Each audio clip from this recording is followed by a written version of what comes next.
Good afternoon, Packers fans. Aaron Nagler here with your Packers Daily Chat, coming to you live on the Cheesehead TV social channels. Happy Tuesday. Good to be back in New York City after a phenomenal time in Green Bay and Appleton last week for the NFL Draft. An experience I will not soon forget.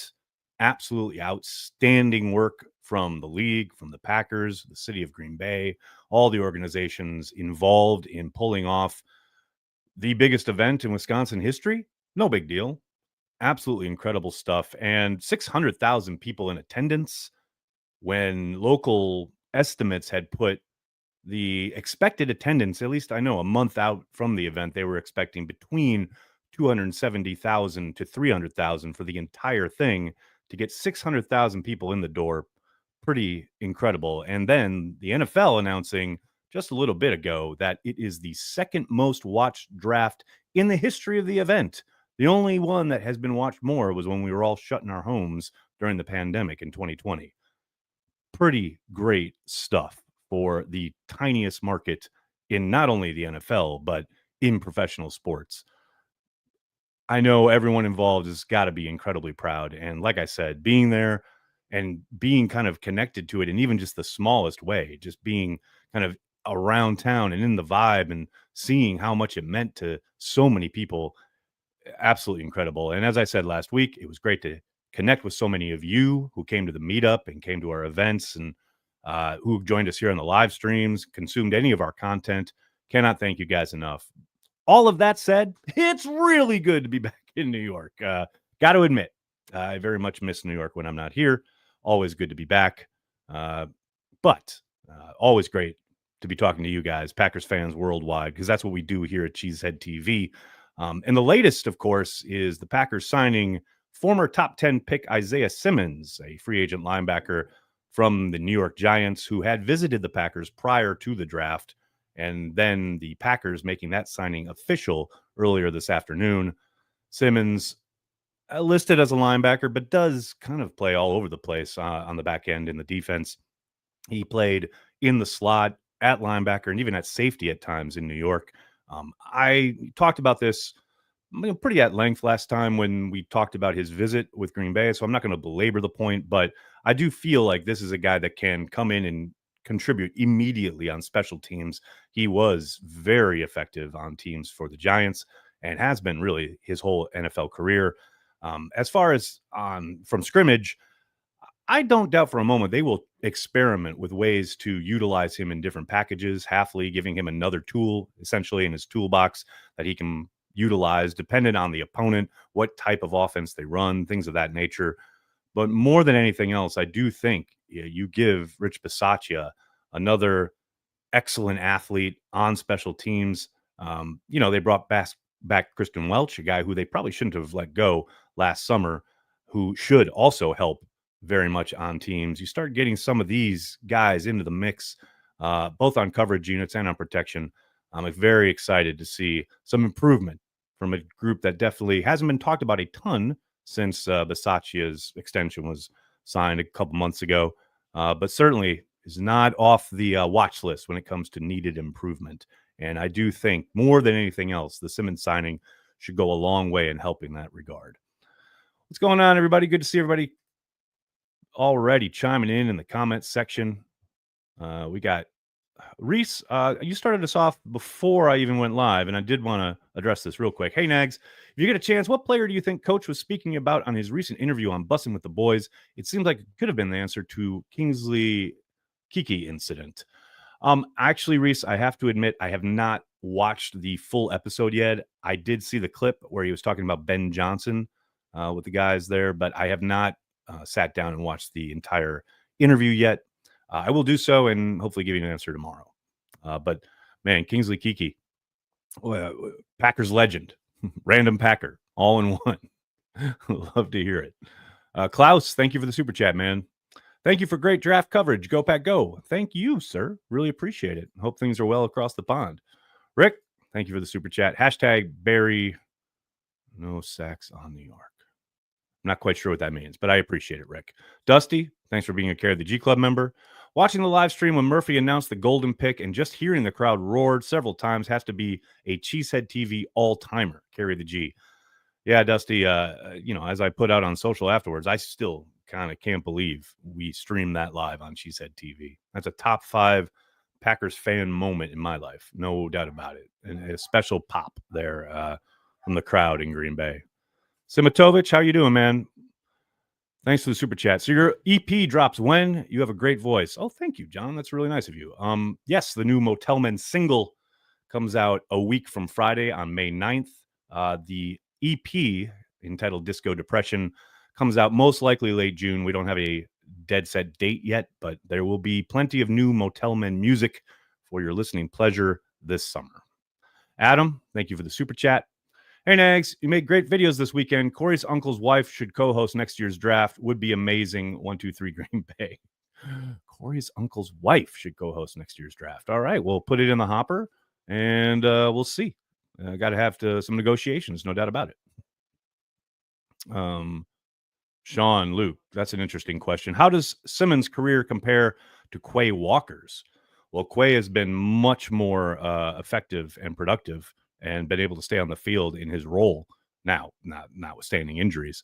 But, the fact that the Cardinals shipped off a former top 10 pick for a 7th rounder should tell you all you need to know about how disappointing his career has been up until that moment. I think he has kind of found a niche during his time in New York, mostly on special teams, but you're obviously not burning a top 10 pick on a guy you want to feature on special teams. You expect him to come in and be a major contributor on defense, and that has not happened in 2 separate spots in the NFL. Whereas with Quay Walker, I know Packers fans love their whipping boys, but he has been exponentially better. There's zero doubt about that. Simotovich, thanks again, man. Also loved Everybody Wants to Rule the World in Green Bay. Thank you, sir. It was a lot of fun to play with Maddie and the guys. Hang 10, if you've not heard Hang 10, I highly recommend you do so. They are awesome. Brad, now we have guesses. My first thought here in the Bussin' with the Boys story was Zadarius Smith. I'm going to have to listen to this story. But there's always a good shot that if he's talking about malcontent or issues behind the scenes, Zadarius Smith is a good place to start. J-Rock, fun question. Would you consider this to be the most non-Packer way draft in recent memory? If so, why do you think they did that? I understand the question. And I do think because of how the draft community has zeroed in on their past kind of ways of working, so to speak, when it comes to the thresholds in particular, maybe we as the public have kind of gotten pretty narrow focused on what we expect, but they've always been happy to kind of jump out of their comfort zone. I mean, does anyone remember the Josiah DeGuara selection or even AJ Dillon in the 2nd round? It's not like they've been ironclad in how they operate.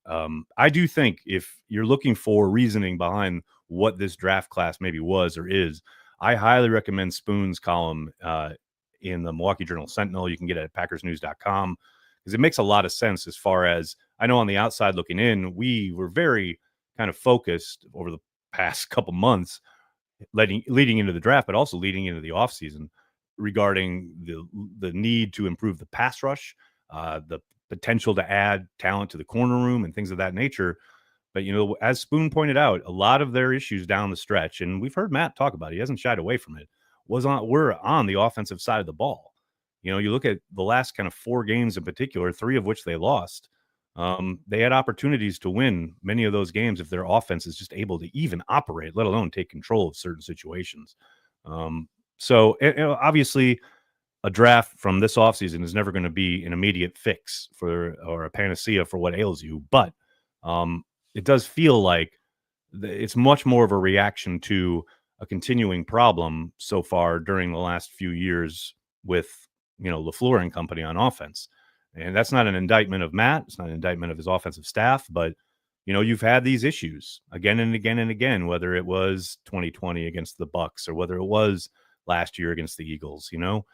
They've got to find a way to unlock that. And probably the biggest key there is to get a little bigger up front and to be able to control the line of scrimmage a little bit more rather than, relying on the athletes that maybe they have leaned on in the past, especially when they were running more kind of a zone blocking scheme in the run game. Um, I think they've kind of turned a corner there. And I know Brian tried to kind of poo-poo that during his press conference, but as I always say, don't listen to what they say, look at what they do. And it's pretty clear that is a reaction to that type of thing. Adam has put this much more succinctly than I just did, but I think this is 100% correct. Packers are tired of getting pushed around. Could not agree more. I do think that is a kind of a very visceral gut kind of way of putting that. You know, how many times do you have to watch your season end not being able to control the line of scrimmage, whether it was against the Bucks, whether it's been against the 49ers? How many years in the playoffs have we watched the 49ers push the Packers around up front? They are sick of that. Brian in particular probably is sick of that. And I think that more than anything is a real key to how they approach this offseason from the signing of Banks on. You know, I think there's real. I think that's really a good point by Spoon overall. Joe, what's up, man? Thanks for the super chat. Any positions you think Goot might still hit in free agency before training camp? Not in particular. I do think they're always keeping their eye open, right? And if things shake out as far as somebody getting released that they have, liked since maybe the pre-draft process a few years ago or something along those lines, or if there's somebody that they, have their eye on as far as being on a practice squad or well, in the offseason, it's not a practice squad, on the 90-man roster, right? They'll always be on the lookout for talent that they like, but I don't think there's going to be a position specifically that they say, oh, we have to go get that. It's a 365 day a year job, as Brian always says, and they're always going to be looking for opportunities to add talent to the roster. No doubt about it. Corey, thanks for being a Care of the G Club member, man. Nags, I'm excited for the upcoming season. Great draft by Goody, Random Packer, Earl, false start Dotson, go Pack, go, and go Brewers. Hey, man, no taking anything away from Earl Dotson. You talk about a stud. Earl Dotson, yes, every once in a while, a few too many false starts, but man, one hell of a player. Really, really good player. Mimsy, how are you, man? Thanks for the super chat. Favre Netflix doc, Vikings legend. Go Peter King. I'm glad you mentioned Peter because I do find it fascinating that they, and for those of you who don't know, Front Office Sports has produced a documentary detailing some of the issues off the field with one Brett Favre from his time with the Jets and the Jen Sturger episode to his more recent involvement in some of the welfare scandal things going on down in Mississippi. And yeah, Vikings legend. Can't wait to watch it. But the Peter King thing is interesting because there was no bigger cheerleader or megaphone for the Brett Favre industrial complex back in the day than Peter King. The only one who probably is above him is John Madden, who of course is no longer with us. So it's very interesting to see Peter King not only agreeing to be interviewed, but like featured as one of the voices in this trailer today. I mean, be that as it may, I am interested to check it out. There's no doubt about it. It's I think going to be a topic of conversation amongst Packers fans and of course NFL fans when it drops. No doubt about that. Clay, thanks for the super chat, man. Thank you for the encouragement to get to the draft. I met you and had an amazing time. Went to Nightingale's for a fish fry and Cranky Pat's twice. So good. Awesome, Clay. Thank you so much for coming out. I'm glad it was a great experience and a positive experience. You never really know when you're recommending something like that, and maybe it's a disaster, even though the event itself might be great. Maybe your particular time may have been, bad, negative, what have you. So I'm glad you had a great time. Glad you got to Nightingale's. Nothing better than a fish fry in Wisconsin. Give me that Friday night, baby. Can't beat it. Jeezy, baby, how are you, man? Thanks for the super chat. Do you know how they got the 600,000 number for the draft? I went 2 of the days and never had to scan to enter, only for my kids to do the throw event. Jeezy, baby, no idea. But I asked this a couple times because I went on Thursday and I'm with you. They never scanned anything. I know you have to register to get the app, but you could register and never go, right? So, yeah, I have no clue. I mean, I assume it's however they did it in Detroit last year and Philadelphia before that, Kansas City, Dallas, Chicago. I'm sure they have their ways, but Yeah, no clue, man. Cheddarhead. I feel you, dog. I feel you. Abdul, how are you, man? Thanks for the super chat. Hey, Aaron, what do you think is a reasonable floor/ceiling expectations for Golden? Will he start immediately in 3 wide receiver sets? No, I don't think any of these guys are going to start right away. I think the offensive linemen have a better chance of battling for a starting job than the receivers do. As a monster step from college to the pros. I do think Golden will contribute this year. A lot of it will be down to how much he absorbs playbook wise and how much he's able to, show his willingness and basically effectiveness when it comes to run blocking to get him on the field, to get him more opportunities.